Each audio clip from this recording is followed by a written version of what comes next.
ಗುರು ಗೌತಮ್ ಗಂಭೀರ್ ಬೇಡ ನೀವ್ ಹೇಳಿ, ಬರೋ ODI 2027 ವರ್ಲ್ಡ್ ಕಪ್ಗೆ ರೋಹಿತ್ ಶರ್ಮಾ ಅವ್ರನ್ನ ಬಿಟ್ರೆ ಶುಭ್ಮನ್ ಗಿಲ್ ಕ್ಯಾಪ್ಟನ್ ಆಗಿರ್ಬೇಕಾ, ಇಲ್ಲ ನಮ್ಮ ಕನ್ನಡಿಗ KL ರಾಹುಲ್ ಕ್ಯಾಪ್ಟನ್ ಆಗಿರ್ಬೇಕಾ?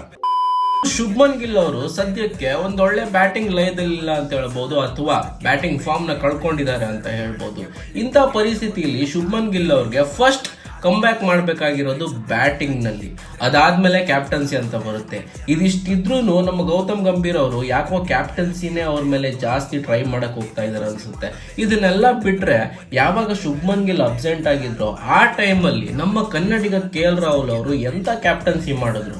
ಇಷ್ಟೆಲ್ಲ ವರ್ಷದಿಂದ ಆಡ್ಕೊಂಡು ಬಂದಿರೋ KL ರಾಹುಲ್ಗೆ ಒಂದು ವರ್ಲ್ಡ್ ಕಪ್ ಕ್ಯಾಪ್ಟನ್ಸಿನ ಡಿಸರ್ವ್ ಮಾಡ್ತಾರ ಇಲ್ವಾ? ನನ್ಗೆಲ್ಲೋ ಅನಿಸ್ತಾ ಇದೆ ಕ್ಯಾಪ್ಟನ್ಸಿ ಅನ್ನೋದನ್ನ ಬರೀ ಶುಭ್ಮನ್ ಗಿಲ್ಗೆನೆ ಟ್ಯಾಗ್ ಮಾಡಕ್ ಹೋಗ್ತಾ ಇದಾರೆ ಯಂಗ್ಸ್ಟರ್ ಅಂತ ಬಿಟ್ರೆ ನಮ್ಮ KL ರಾಹುಲ್ಗೆ ಎಲ್ಲೂನು ವ್ಯಾಲ್ಯೂ ಕೊಡ್ತಾ ಇಲ್ಲ, even though he has experience in captaincy.